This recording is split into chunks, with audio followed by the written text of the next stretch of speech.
Azul Flawan, bienvenue dans Graffiti. Pour ce présent numéro, il sera largement question de littérature et d'exil au pluriel. Pour cela, j'ai l'honneur et le grand plaisir de recevoir l'écrivain Madeleine Touria-Godard. Madeleine Touria-Godard, bienvenue à Berbère Télévision. Bienvenue aussi pour l'interview. Je vous en prie. Donc, on va beaucoup parler d'exil, effectivement, puisque vous avez publié chez Atramanta un excellent essai, Les Algériens complètes d'exil après l'indépendance. Donc, ce livre traite des gens qui sont partis de chez eux après l'indépendance, c'est ça? C'est-à-dire, je voulais absolument faire la différence entre la guerre d'Algérie classique, historique, si on peut dire, en franco-FLN, et la guerre civile algérienne. Et je ne voulais pas qu'on pense qu'on allait parler des pieds noirs, etc. Donc c'est pour ça que j'ai mis après l'indépendance. C'est vrai. Donc principalement, ce sont ceux qui vont partir, quitter leur pays après la guerre civile, après tous ces événements. Pendant, oui, bien sûr. Je veux dire, dès qu'il y a eu cet arrêt du processus électoral, etc., n'est-ce pas? Absolument. À partir du début des années 90, parce qu'il y en avait certains qui l'avaient déjà senti et qui ne supportaient pas le fait que les idées de 88, où il y avait une certaine ouverture, un arrêt de la censure, etc., davantage de partis, et où les femmes, les associations de femmes en particulier, avaient davantage à dire et à faire. Et je voulais, et donc certaines de ces personnes l'ont senti tout de suite et ont commencé à partir avant. Mais enfin, le gros, c'est quand même à partir de 91. Oui. Hein? Et donc, l'idée même de ce livre, comment est-ce qu'elle est venue alors? Comment elle est venue? D'abord, j'ai toujours eu une grande passion pour les interviews. J'en ai fait plus de 600, je ne sais plus. C'est énorme. Pour d'autres choses. Hein, oui, je comprends, bien sûr. Et parce qu'on découvre un problème particulier qui, en ce cas-ci, est l'exil, et je trouve que c'est un thème, moi, qui m'intéresse énormément. On voit la manière dont une personne, avec sa tradition, son expérience, son âge, son travail, tout, réagit en fonction d'un certain thème.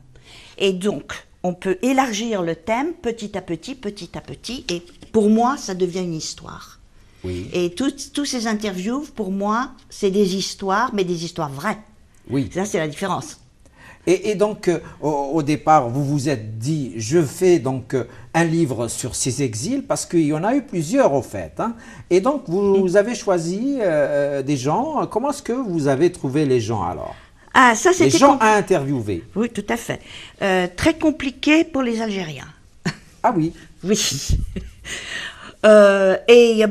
Oui, beaucoup, la guerre pour eux, la guerre civile n'était pas très loin. Oui, c'est vrai. Beaucoup ont énormément souffert, pas tous bien sûr, mais beaucoup ont énormément souffert. Et ceux qui n'ont pas souffert en Algérie ont souffert à l'exil vers la France, dans un pays où ils se retrouvaient, puisqu'ils parlaient bien le français la plupart du temps, c'était des gens très cultivés, etc., mais qui n'étaient quand même pas leur patrie. Et ils sentaient très bien que ce serait difficile de revenir. Donc ça cause, comment dirais-je, oui, ça cause une sorte de projection de la souffrance à venir. Bien sûr. Là, il y a la souffrance immédiate quand on prend la décision et qu'on va partir. Il y a les adieux à faire à ceux qui restent, etc. Il y a tout le côté matériel, l'organisation qui est terrible. Et puis, il y a l'arrivée en France, où on arrive là comme ça, et puis la France, elle n'était pas particulièrement accueillante. C'est moins qu'on puisse dire. Oui, bien sûr, bien sûr. Et il y a certainement de la douleur, hein, de la douleur qui naît du déracinement de l'exil, mais aussi des conditions dont vous dites qui n'étaient pas toujours au rendez-vous. Ne serait-ce que pour avoir une carte de séjour, ce genre de choses. Bien sûr. On ne pouvait pas avoir des papiers si on ne travaillait pas. Or, on ne pouvait pas travailler si on n'avait pas les papiers. Et ce genre d'idiotie bureaucratique absolument phénoménale. Oui, mais vous avez quand même trouvé des gens qui se sont confiés à vous. Hein. Certaines personnes ont préféré garder l'anonymat, d'autres non. Et donc, de tous ces entretiens, qu'est-ce qu'il ressort au bout, à votre avis, hein? Qu'est-ce que nous disent ces gens-là à propos de l'exil? Beaucoup. D'abord, ce ne sont pas tous les mêmes types d'exil. Oui. Parce qu'il y a aussi la difficulté de comment est-ce qu'on définit l'exil, ce que je n'ai pas tellement envie de faire tout de suite, parce que c'est quand même assez complexe. Bien sûr.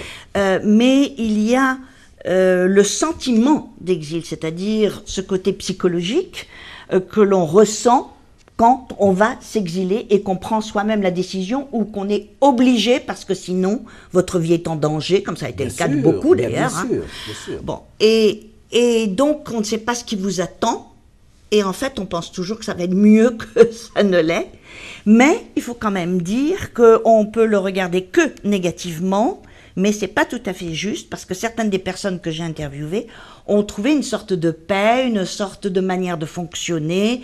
Ils ont découvert d'autres choses sur eux-mêmes, sur une culture qu'ils connaissaient déjà, mais qu'ils connaissent mieux, et où ils acceptent. Oui. Mais ils gardent dans l'esprit au début que quand même peut-être ils pourront revenir un jour. Et ils gardent toujours cet espoir. Oui. Pas toujours. Ils le gardent pendant pas mal de temps, mais il y en a certains qu'ils vont garder jusqu'à la fin, à mon avis, mais qui ne le feront pas. Et puis, il y a les autres qui se rendent compte à un certain moment que finalement, ils ont déjà une intégration dans le sens de, ils connaissent tellement de gens, ils ont un travail, ils connaissent bien la culture, de toute façon, ce qui est beaucoup plus facile pour les Algériens, puisqu'on parle de la culture française. Oui, bien sûr. Et donc, qui réalisent que, de toute façon, ils sont à moitié algériens seulement et moitié français. Oui. Et donc, ils sont en fait ni l'un ni l'autre, mais ils peuvent combiner les deux. C'est vrai. Et puis, il y a aussi un exil au féminin. Est-ce qu'il est différent de l'exil au masculin? D'après ce que ces interviewés vous ont dit. Les femmes sont très réalistes. Ah oui, d'accord. Très réalistes. Dans quel sens? Dans le sens qu'elles elles ont vu les problèmes tout de suite. D'accord. Et même avant de partir, elles essayaient déjà d'organiser.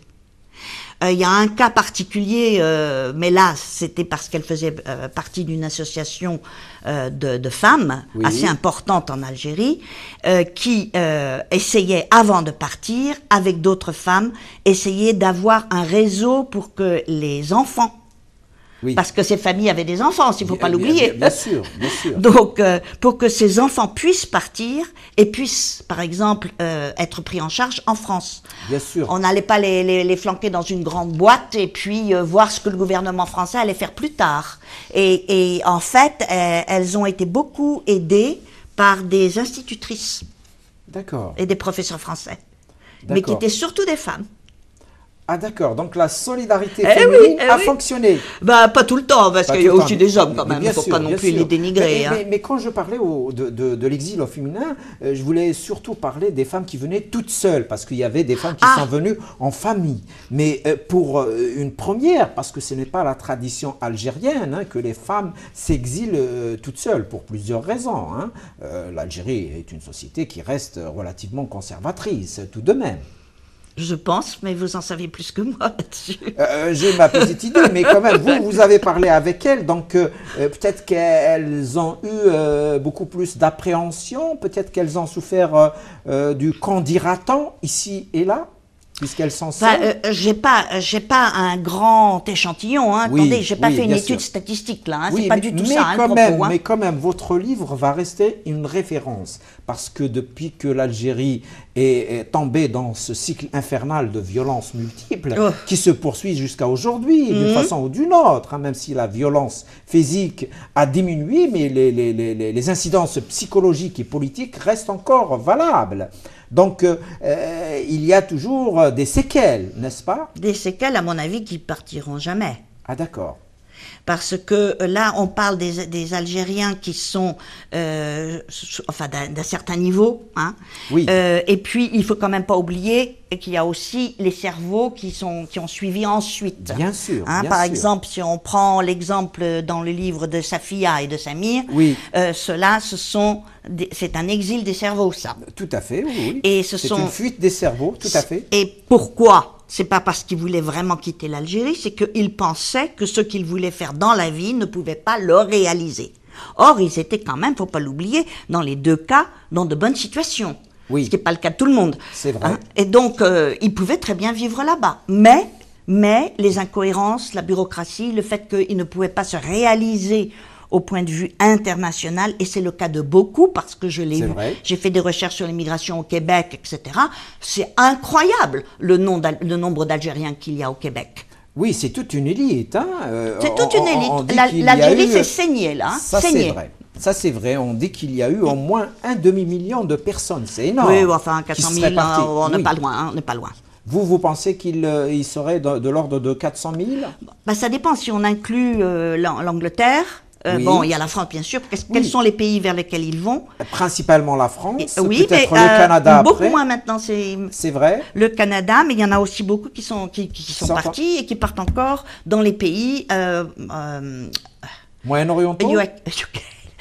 La Grande-Bretagne. La Grande-Bretagne, d'accord, oui. La Grande-Bretagne et même maintenant les États-Unis quand même. Hein. Oui, moins, mais moins. Ça change aussi. Il ne faut pas penser que tout reste statique. Bien sûr, hein. Bien sûr. Mais l'exil des cerveaux est quelque chose qui a commencé aussi pendant cette terrible décennie, et pour différentes raisons, et qui continue. Donc, l'exil, il faut faire attention parce qu'on ne peut pas mettre le cas de Samir et de Safia et le comparer, par exemple, avec celui de Hamel.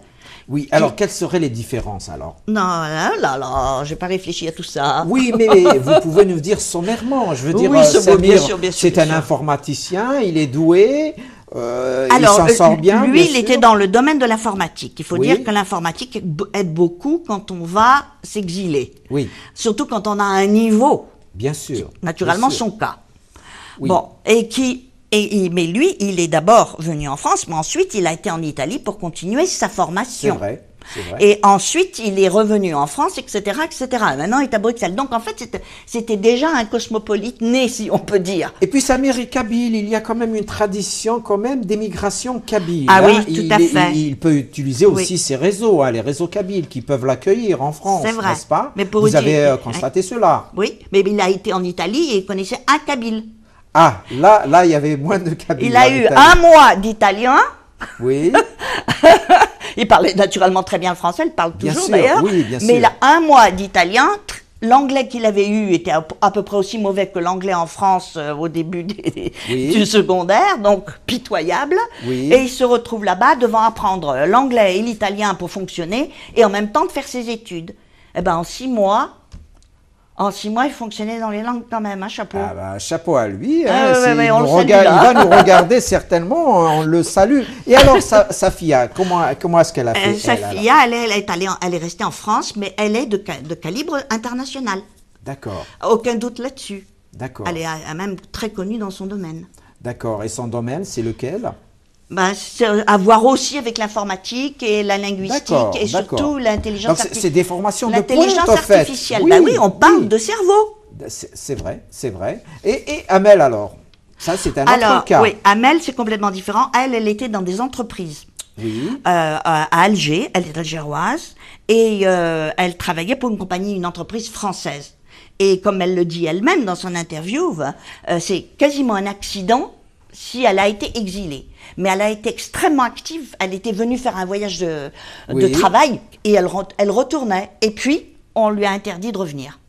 Ah, carrément, dans ce cas. Mais de toute façon, à mon avis, elle serait partie, étant donné qu'il fallait qu'elle change d'appartement et d'adresse quasiment tous les 2-3 jours maximum. Elle était menacée, c'est ça? Elle était très menacée. Elle était menacée, oui. Beaucoup, et il faut le dire, hein, il faut le rappeler pour les comprends. gens qui l'ont oublié. Beaucoup sont partis parce qu'ils étaient très menacés. Oui. N'est-ce pas? Et il y a ce système aussi dont elle a parlé, mais je crois que vous en aviez aussi parlé, ce système absolument pour moi horrifique, qui est qu'il y avait une liste publiée dans El Vatan. C'est ça, oui. Où les gens voyaient dans quelle position ils étaient pour être exterminés.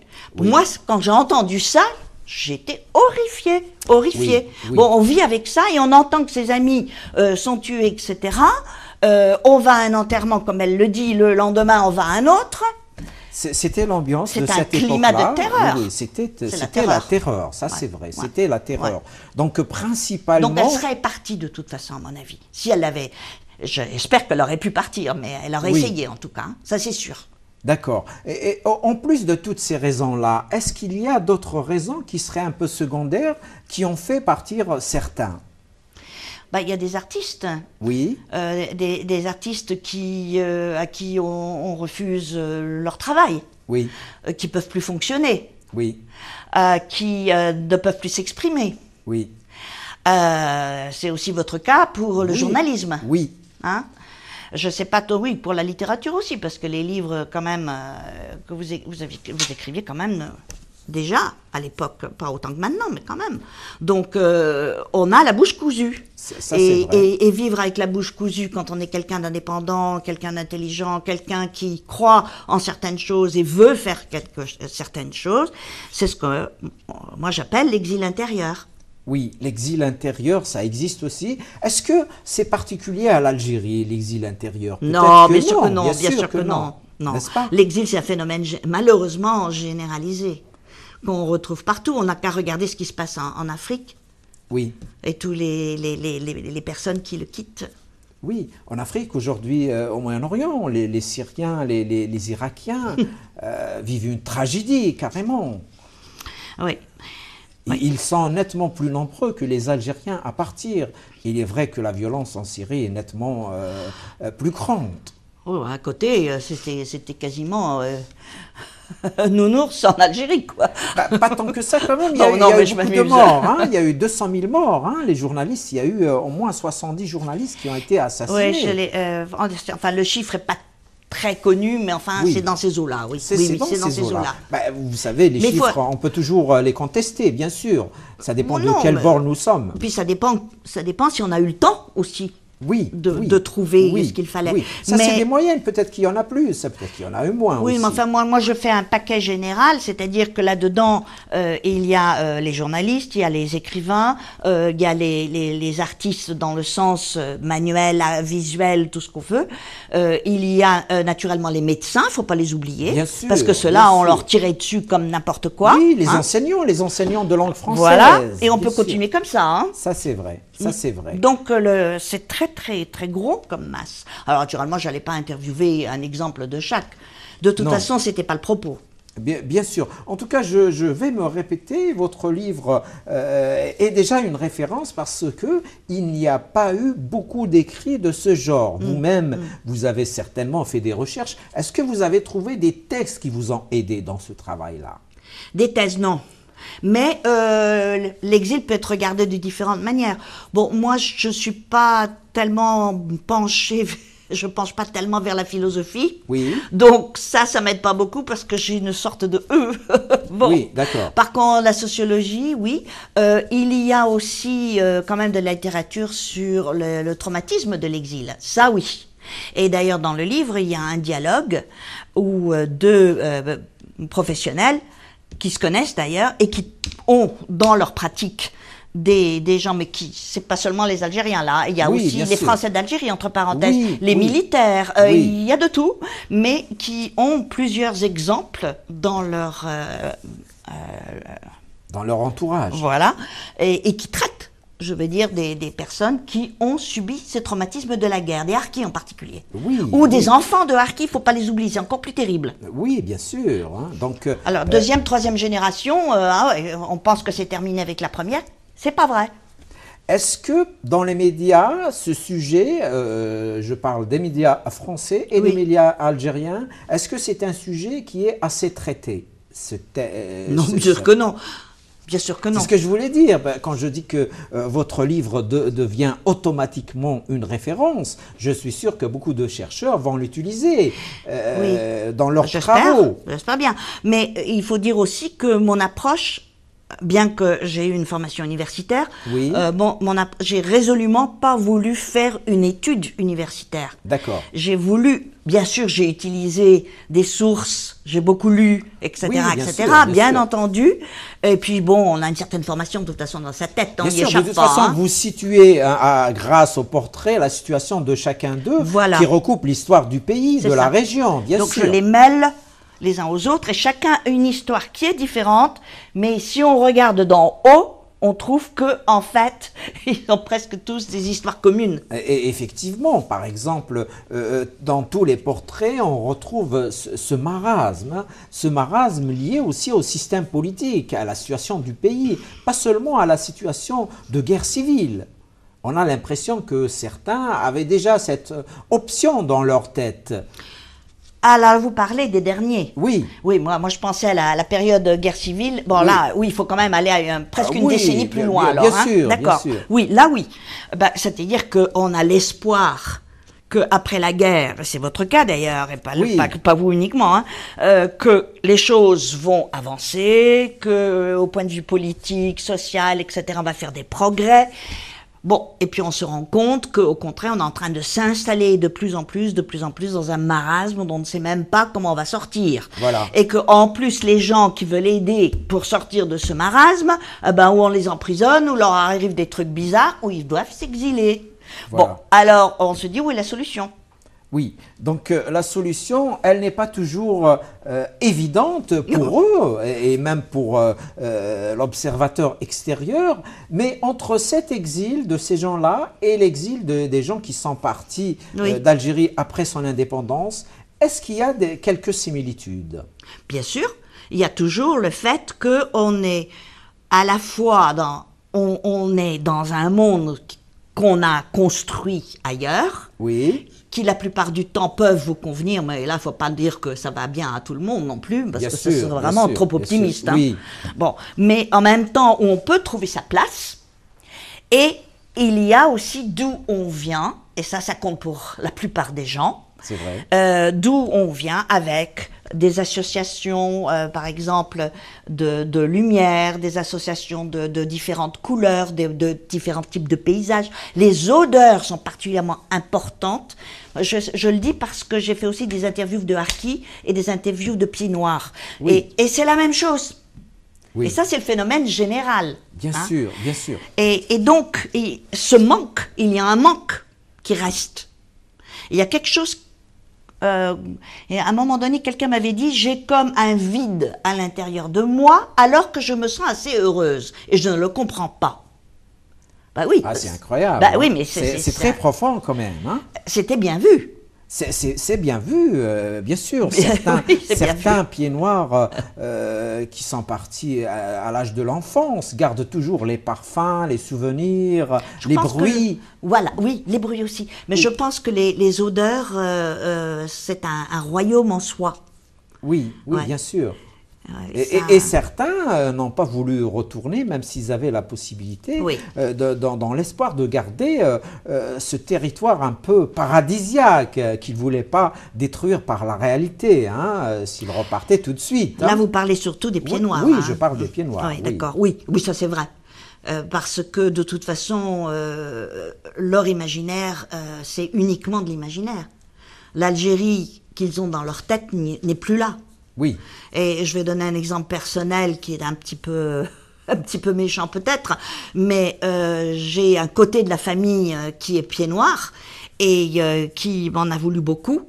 Quand je leur ai dit, je suis désolée, mais quand vous me parlez de l'Algérie, vous me parlez d'une Algérie qui n'existe plus. Parce que je suis allée, moi, en Algérie après, en 71, sous Boumedienne, où c'était quand même pas paradisiaque. Pas du tout, non, oui, bien sûr. Mais enfin, il y avait quand même beaucoup de choses qui fonctionnaient bien, particulièrement l'éducation, la médecine s'avançait, etc.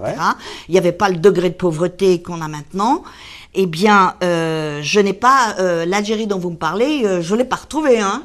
C'est vrai. Mais ceci dit, pour l'histoire, il y a eu aussi des pieds noirs qui sont restés en Algérie. Hein. Oui, c'est vrai. Ils étaient, il n'y a pas très longtemps, 200 000, ce n'est pas peu. Hein.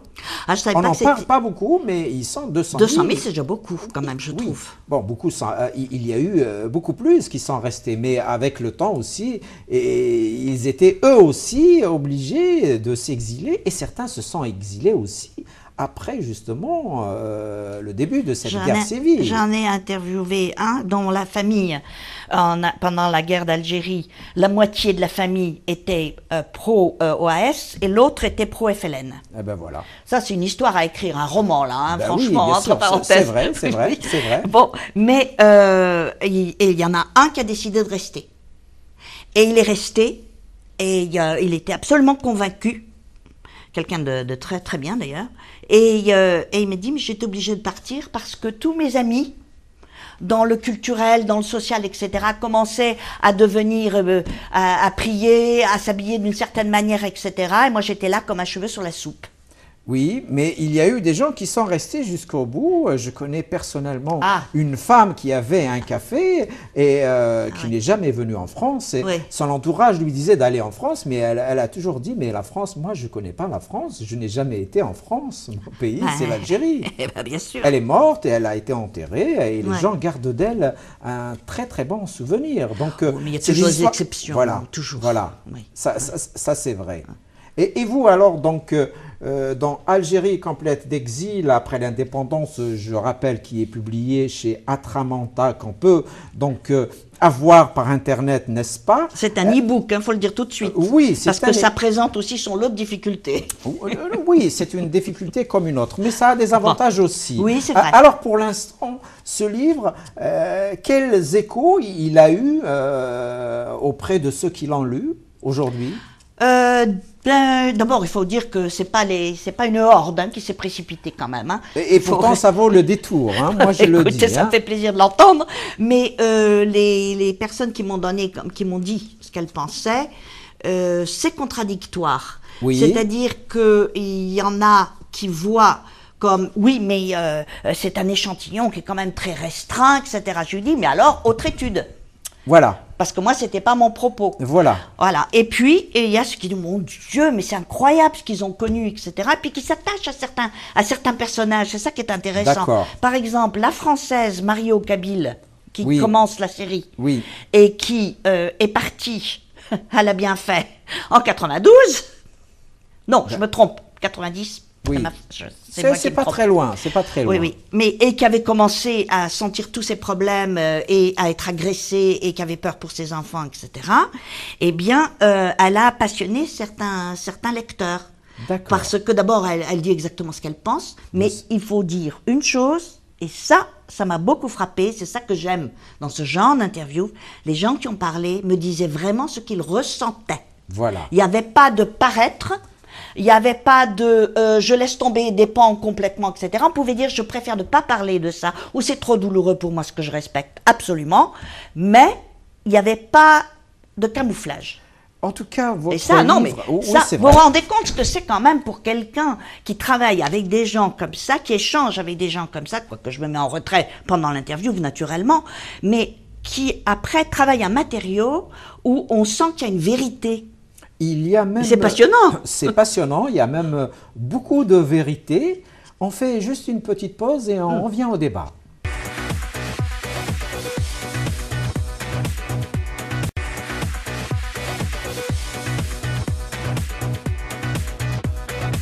On revient donc au débat avec l'écrivain Madeleine Touria-Godard qui a publié Mémoire de l'ombre, une famille française en Algérie aux éditions L'Harmattan et tout récemment Les Algériens complètes d'exil après l'indépendance.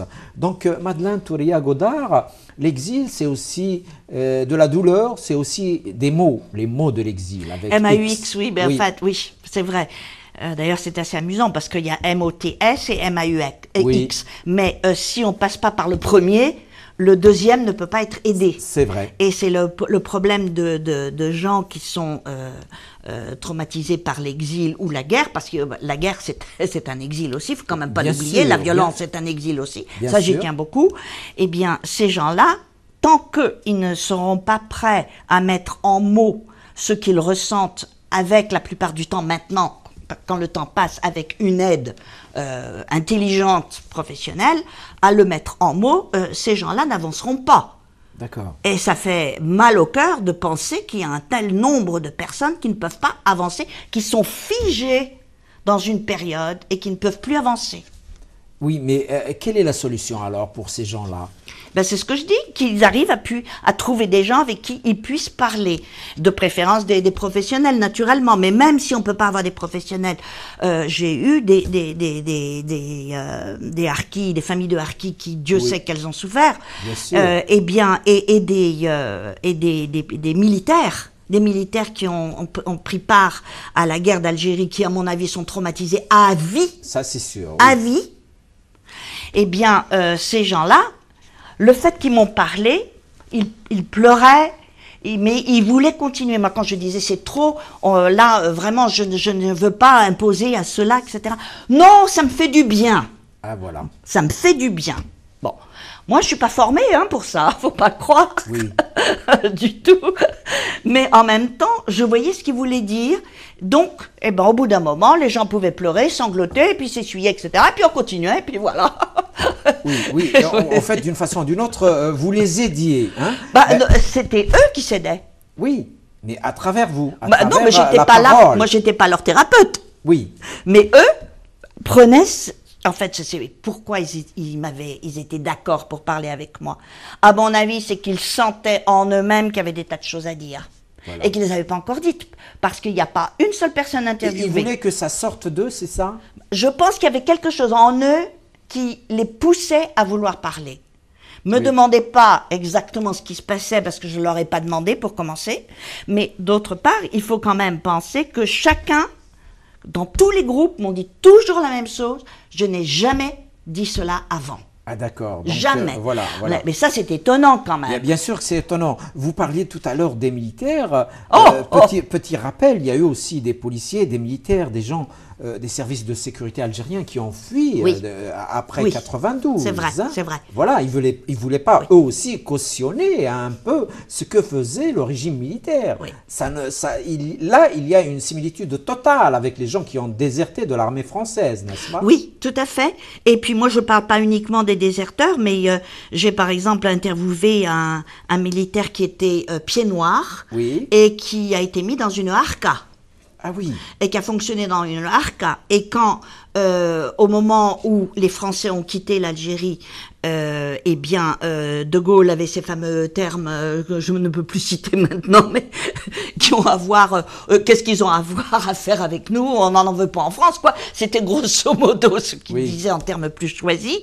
Et ces militaires-là ont choisi, une des personnes que j'ai interviewées, ont choisi de passer 2 jours à Oran, à essayer de prendre tous les gens qu'ils pouvaient, et tout dans la région d'Oran, pour les amener vers les bateaux. Et les forcer, il y a des bateaux qui sont passés, et après il y a eu des colonels qui ont été punis, etc., parce qu'ils avaient désobéi. Et ils ne pouvaient pas supporter que les harkis qui avaient lutté avec eux soient massacrés après. Parce qu'il y en a eu beaucoup qui ont été massacrés. Il y en a eu beaucoup. Faut pas tous, quand même, faut pas exagérer non plus. Pas tous. Mais bon, c'est les guerres qui font ainsi, et les guerres, dès qu'elles se terminent, souvent elles sont mal gérées, bien sûr. Tout à fait. Il y a beaucoup d'ingratitude. Hein. Ça s'est passé pratiquement dans tous les pays du monde. Il faut dire que les Français en Indochine, ils n'ont pas fait tellement mieux. Hein. Voilà, par exemple. Quand on pense à tous les camps du Larzac, etc., une horreur. Oui, bien sûr. Et donc, avant ce livre, Algérie complainte d'exil après l'indépendance, vous avez publié aussi Mémoire de l'Ambre, une famille française en Algérie. Là, c'est une très longue histoire. Oui, mais je voudrais ajouter quelque chose. Oui. Il y a des dates importantes qui sont 1848, 1944. C'est vrai. Donc, je ne parle pas de la guerre d'Algérie. De toute façon, moi, je ne l'ai pas connue. Hein. D'accord. Et donc, pourquoi donc 1848? C'est la genèse de cette famille-là, alors? C'est parce que j'ai trouvé, à la mort de ma mère, j'ai trouvé des valises entières de documents, de lettres. Et j'ai tout lu. Oui. Je savais qu'elles existaient parce qu'il y en avait certaines que j'avais lues, disons, en cachette, qui parlaient de mon père, puisqu'on n'a pas le droit de parler de mon père, donc voilà. Je voulais savoir. J'ai toujours été très curieuse, ça c'est certain. Et donc, j'ai passé 3 mois de ma vie en Hollande, où je suis une bonne partie du temps, à lire et relire, à voir là-dedans ce qui était intéressant, pas intéressant, à les annoter, etc. Et ça a pris... je commençais le matin, je terminais le soir. Hein, c'était vraiment incroyable. Et c'est là que m'est venue cette idée, mais je veux en faire quelque chose. Là-dedans, c'est moi que je m'en suis rendu compte seulement à la fin, mais il y avait déjà le thème d'exil. Hein. Bien sûr. Et d'ailleurs, une fois qu'il y a eu cette réalisation, disons, non seulement émotionnelle, mais intellectuelle pour une fois, je me suis dit, je vais continuer là-dedans. Et ça m'intéresse tout le temps. Et à mon avis, ça va être comme ça tout le temps. C'est très bien, mais on va revenir à ce livre qui est précieux, qui restitue également une grande partie de l'histoire. Mine de rien, c'est l'histoire d'une famille française en Algérie, mais c'est l'histoire de tout un pays, hein, parce que ce pays, il a été construit grâce pratiquement à tout le monde. Et donc ce père, qu'est-ce qu'il était, ce père? Eh bien, il se trouve que le hasard fait les choses. Mon père est né en Algérie, dans la région à Gastu, en fait, qui est dans le Constantinois. Je ne sais pas comment. Il y a un nom arabe, excusez-moi, mais je les oublie tout le temps. Il n'y a pas de problème, les noms ont changé, c'est pas Oui, je sais. Voilà. Il faut toujours que je regarde les documents pour ça, mais enfin bon. Oui. Et donc, sa famille venait de l'Alsace, d'une partie d'Alsace et l'autre partie de la région de Meaux, près de Paris. D'accord. Tous dans l'agriculture. D'accord. Et lui s'est singularisé parce que lui se voyait absolument pas agriculteur. C'était quelqu'un qui lisait des bouquins de philo, qui parlait l'arabe, qui avait commencé des études d'arabe classique, etc. Donc, qui était passionné par l'Algérie. Oui. Mais aussi le Maroc, d'ailleurs, faut le dire, il a été là-bas aussi, et qui a pris part à la guerre, à la Deuxième Guerre mondiale. La Deuxième Guerre. Voilà, et donc, il y a à la fois une recherche sur cet environnement-là, assez spécial que moi j'ai jamais connu et qu'on ne connaîtra plus, puisqu'il ça n'existe plus maintenant. Oui. Donc, j'ai fait énormément de recherches historiques à la fois, mais aussi épistolaires, et quelques interviews aussi. Parce qu'il y a eu quelques survivants qui sont morts. Il est né vers quelle année alors? Alors attendez, 1917 ou un truc comme ça, 16, je ne suis pas sûre. Hein. Oui, d'accord. Dans ces eaux-là. Pour avoir une idée. Ouais. Donc il fait la Deuxième Guerre, il est mobilisé en Algérie, puis non, il a fait la guerre en France. D'accord. Parce qu'il ne faut pas oublier, toutes ces beaux indigènes, etc., eh ben, ils étaient dirigés par des Français. Oui, et comme mon père parlait l'arabe. Ils ont fait aussi la guerre. Voilà. Ils ont fait pas seulement la Deuxième Guerre, mais ils ont fait la Première Guerre aussi. Absolument. Ils étaient nombreux et nombreux sont morts pour la France. Absolument. Et j'en parle là-dessus parce que dans le premier livre, en fait, je suis allée au gré de mes curiosités. Oui. Et mes curiosités, j'en avais tellement que j'ai dû vraiment me restreindre et essayer de les grouper autour de la sphère familiale, surtout l'histoire du couple. Oui, bien sûr, mais c'est très intéressant. Hein? À travers des vies familiales qui sont concrètes, on devine la vie de la société en général. Je fais plus que deviner, hein, parce que j'ai parlé beaucoup, par exemple, des Juifs, et j'ai été étonnée de voir que les Français d'Algérie, ex-Français d'Algérie, parce qu'on ne peut plus les appeler comme ça quand même, hein, eh bien, ne connaissaient absolument rien sur les Juifs d'Algérie, alors que leurs parents étaient là à ce moment-là, pendant la Deuxième Guerre. Bien sûr. On n'en parlait pas. Aucune idée de ce qui se passait. Incroyable. Et quand on pense que les Juifs d'Algérie ont échappé, mais alors, juste à l'exode vers l'Allemagne, attends, c'est quand même quelque chose de gros, ça. Ça, c'est vrai. Ceci dit, les Juifs ont existé en Algérie depuis la nuit des temps. Hein. Et ils seront rejoints par les Safarades qui viennent d'Andalousie, après qu'ils en soient chassés, mais c'est des enfants du pays. Hein, oui, et puis sauf qu'on les a baptisés naturellement français, comme on le sait. Oui, il y a eu le décret Crémieux. Et voilà, il y a eu le décret Crémieux, c'est juste quelques années après 1848. Et donc, cette famille qui vient d'Alsace et de beaucoup plus tard, Crémieux, c'est plus tard. Hein. Oui, c'est 1871. Ouais, on est d'accord. C'est ça. Et donc, c'est ce décret qui va créer un fossé entre les Juifs et les Algériens autochtones. Voilà, mais mine de rien. Et donc, cette famille, mis à part le père, qu'est-ce qu'elle a fait dans le Constantinois? Des agriculteurs. Oui. Alors là, quand même, moi, ce qui m'a beaucoup intéressé, c'est comment la migration à l'envers. Hein. Oui. Comment des gens de France immigrent vers l'Algérie au 19e. Quelle vie ils vont mener, quel genre de personnes c'était, comment était le pays dans lequel ils se trouvent, comment les liens entre, excusez-moi, hein, entre guillemets, les Arabes... Les Berbères, hein. Mais il n'y avait pas que des Berbères. Les Arabo-Berbères, oui. Oui, je sais, vous avez une préférence pour les Berbères, mais enfin quand même, il y avait aussi d'autres. Le pays est berbère, hein. Bon, on peut dire les Arabo-Berbères. Je ne me lance pas là-dedans. Oui. Donc, comment sont les gens à ce moment-là, comment ils vivaient, etc. Naturellement, je n'ai pas le temps de les décrire en entier, mais comment ils reçoivent cet arrivage qui vient de on ne sait pas où, et comment ils réagissent, etc. Bon, et là, la loi française qu'on impose au pays, hein, eh bien, on leur enlève les terres. Mais bien sûr, Hein, on va voilà, les exproprier, bien sûr. Pas bien tous, sûr. bien sûr. Hein. Pas tous, mais une grande partie des terres va être donnée aux colons. Oui, puis surtout qu'il n'y avait pas le même système. Mais quand ils viennent d'Alsace, c'est qu'il y a des problèmes en Alsace. Oui. Alors, c'était quoi ces Bah, problèmes? c'était la guerre de 1870, Voilà. pour certains, hein, pas tous. Pas tous. Non, parce qu'il y en a qui sont partis pour d'autres raisons, mais enfin, ça joue un grand rôle. Il y a eu énormément d'immigration de l'Alsace vers l'extérieur. Oui. Un pays qui, à ce moment-là, avait division des terres, etc. Les gens n'arrivaient plus à vivre dans certaines catégories, particulièrement l'agriculture. Donc, ils partaient. Oui. Et ça faisait un peu penser à la Kabylie qui venait vers la France pour travailler, etc., etc., dans l'autre sens. Ben, pas seulement la Kabylie, effectivement, la Kabylie, les Kabyles vont être obligés d'aller voir ailleurs, hein, d'aller gagner leur vie ailleurs. Bah, c'est la migration pour le travail, voilà, Oui, bien qui sûr. continue toujours, on le sait bien. Oui, même si elle a pris d'autres proportions, d'autres raisons. On en a parlé dans la première partie de l'émission, n'est-ce pas? Mais donc, on va revenir toujours à cette famille française qui va rester jusqu'en 1944, seulement 1944. Non, la famille, elle est restée jusqu'à l'indépendance. Voilà, enfin, jusqu'en 62.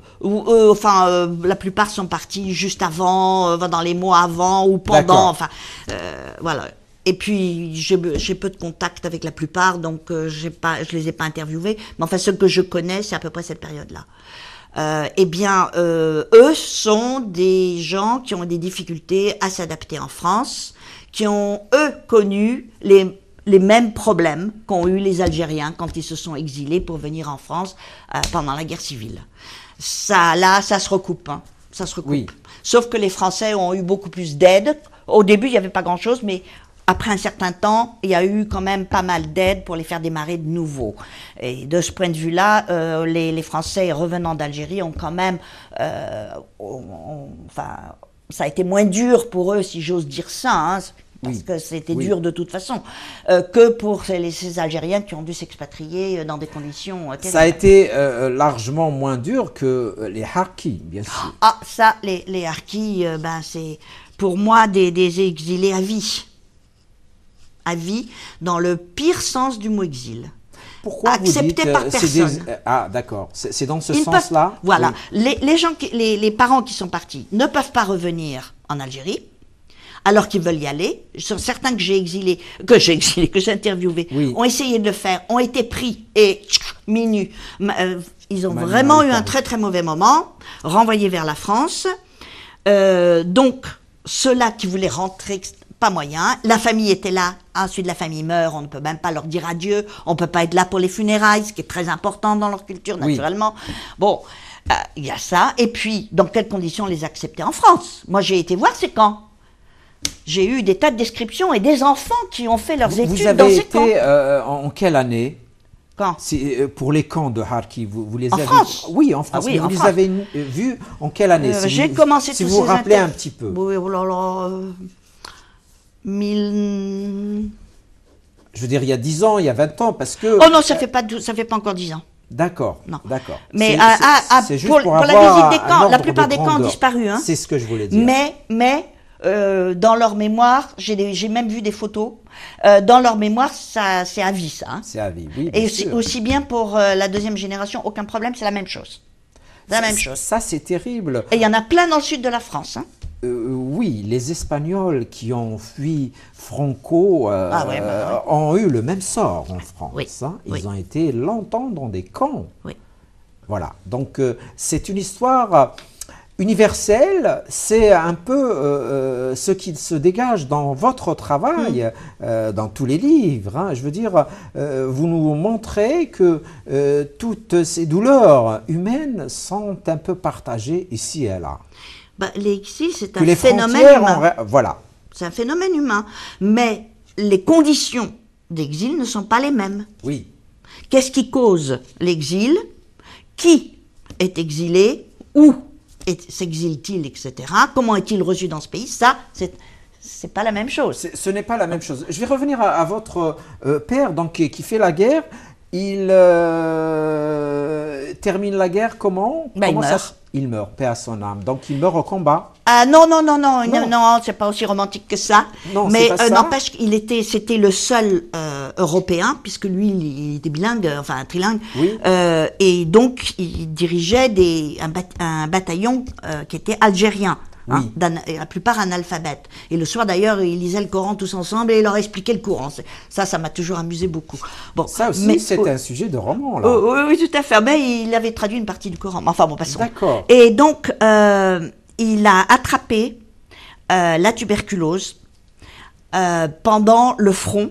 Enfin, on ne sait pas exactement où était le germe, mais il ne faut pas oublier que c'était endémique en Algérie. Bien que sûr. les Algériens qu'il avait sous sa coupe, il y en avait beaucoup qui avaient... immunisé ou non, enfin on ne sait pas. Oui, on ne sait pas. Et lui, il l'a attrapé comme ça n'a pas été diagnostiqué. Et d'autre part, à cette époque-là, les antibiotiques, on ne les donnait qu'aux Américains. Aux Américains seulement. Voilà. Et c'est seulement 2 ans après la mort de mon père que les Français ont pu bénéficier de la pénicilline, c'était à l'époque. Oui, c'est voilà. ça. Et lui, il est mort dans des conditions terribles. Au paix à son âme, c'est triste, mais c'est la vie aussi. Oui, voilà. Et donc, vous, la famille, elle était encore en Algérie à ce moment-là? Eh bien, ma mère, bien entendu, elle était bretonne. Oui. Et donc, elle a voulu partir, mais on ne pouvait pas quitter l'Algérie encore, en 1944. Donc, il est mort, pardon, excusez-moi, il est mort le 20 août, qui était au moment de Paris, et de 1944, et on a pu partir qu'en avril 1945, et dans le premier bateau. Donc, il n'y avait pas les moyens de transport? Non, ou bien non, on n'avait pas le droit. On n'avait même pas? Bah, c'était trop dangereux. Oui, d'accord. Et donc, on a pris enfin, moi, je ne me rappelle pas, mais on a pris le premier bateau qui partait pour Toulon. D'accord. Et donc, depuis cette époque, donc, la famille proche, a quitté l'Algérie. C'est-à-dire que ma mère, enfin, notre petit côté, on n'était que 3 qui restaient, a été rejeté complètement par l'autre côté de la famille. Oui, qui lui est resté en Algérie. Qui est resté en Algérie jusqu'aux environs de 62. D'accord. Donc nous, on est partis en 1944. C'est pour ça que quand on me dit qu'il a le pied noir, ça me fait rire. Pourquoi il a été rejeté? Non, mon père n'a pas été rejeté, c'est ma mère qui a été rejetée.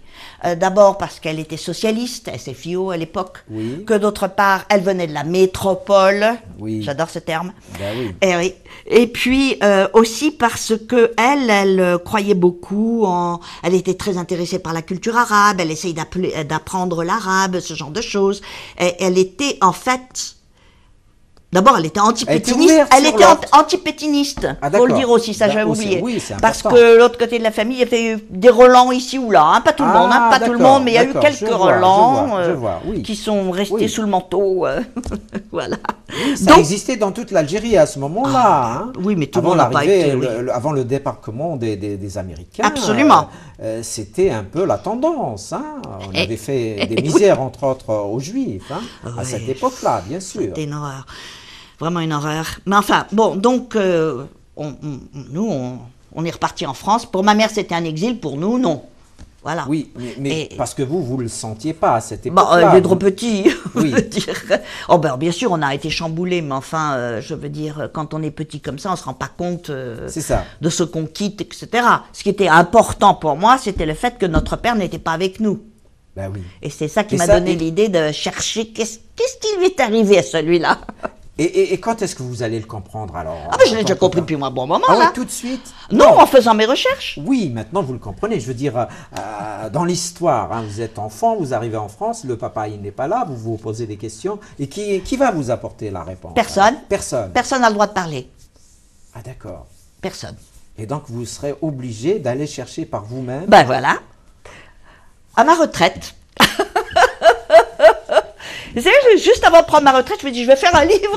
Je vais faire ça. Mais c'est très bien, c'est très bien, bien sûr. Oui. Et donc, c'est toutes ces archives qui vont en réalité vous donner les réponses. C'est les archives qui vont donner les réponses, et aussi parce que la mort de ma mère a libéré la parole. Ah d'accord, donc de son vivant, ce n'était pas évident. Ah non, parce que c'était bien simple, si on en parlait, elle ne le revoyait plus. Ah d'accord. Donc...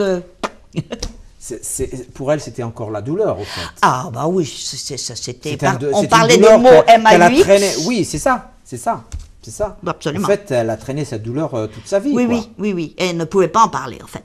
Et elle ne voulait pas l'accepter, et elle ne l'a jamais accepté. Elle n'a jamais accepté cela, au fait, non, c'est ça? Jamais. Et vous, donc, vous allez retourner en Algérie pour la première fois en 1971, c'est ça? Oui. C'était à quelle occasion, alors? Eh bien, j'ai des amis algériens et qui m'avaient dit, mais enfin, pourquoi tu viens pas nous voir à Alger, etc. On va aller se balader tout le long de la côte jusqu'à la Tunisie, etc. Je dis, ouh, formidable, etc., etc. J'étais mariée à l'époque. Et donc, avec mon mari, on est parti un mois. Un mois quand même. Ah bon, comment pas y aller une semaine. Vous avez bourlingué alors dans l'Algérie, ou bien vous êtes resté à Constantine, uniquement Constantine? Non, pas Constantine, Alger. Pas du tout. Alger. Alger. On n'a pas été à Constantine. D'accord, d'accord. Et en fait, je regrette de ne pas être allée à Blida, où mes parents ont habité. Moi, je suis née à Alger. Hein. D'accord. Et je regrette de ne pas avoir été à Blida pour voir comment c'était. Oui, Constantine, mais à bien l'époque, sûr. j'étais pas là-dedans, moi. D'accord. Et les choses prennent leur temps, vous savez, dans l'esprit humain, hein, pour se développer. Mais qu'est-ce qui vous a marqué alors ce séjour? C'est un mois quand même. Hein? Oui, ce qui m'a. C'est un mois, c'est. Vous disiez tout à Ah, l'heure. j'ai adoré. C'est vrai. J'ai adoré. Il faut dire aussi que j'étais choyée. Vraiment choyée. D'accord, vous étiez J'ai chouchoutée, rencontré à Alger, mais des gens incroyables.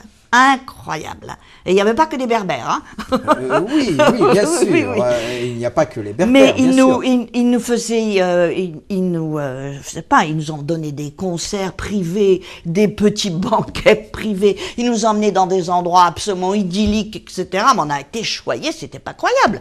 Moi, j'en revenais pas. Quand on est parti de là-bas, j'étais presque en larmes.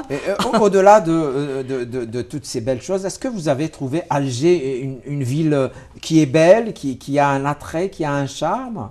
Moi, une chose qui m'avait beaucoup frappé, c'est la manière dont tout le monde était en train de s'amuser ou blaguait sur le fait qu'on était sur écoute, que quand je prenais le téléphone pour appeler, ah, fais attention à ce que tu dis.